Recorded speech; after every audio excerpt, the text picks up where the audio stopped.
reunit a més de 2.000 persones per reivindicar mesures a favor del medi ambient i impulsar una iniciativa legislativa popular que garanteixi el benestar de les generacions presents i futures. Laura Sánchez, bon vespre. En què ha consistit l'acte? Bon vespre, doncs ha consistit en fer un gran mosaic humà on es podia llegir avui per demà el lema de la campanya.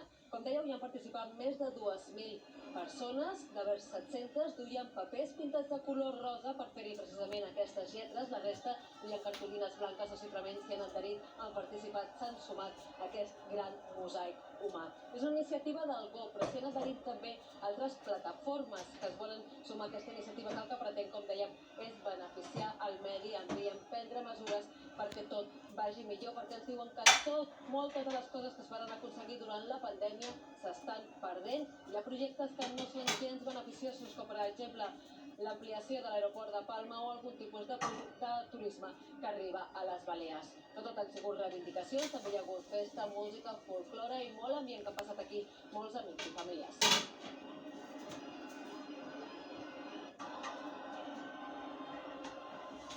Que allò que fem avui tindrà un impacte demà.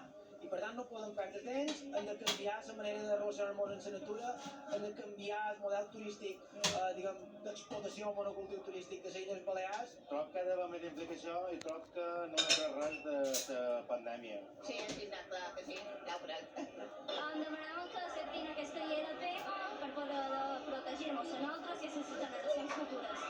Sobretot la mà, perquè depèn de quines platges vas, te trobes microplàstics i plàstics enormes amb peixos atrapats i això.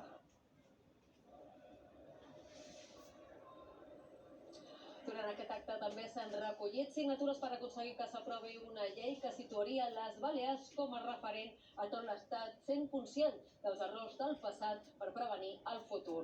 Es tracta d'una iniciativa legislativa popular. Necessiten 7.500 firmes. Tenen temps fins dia 23 de juny i asseguren que ho aconseguiran.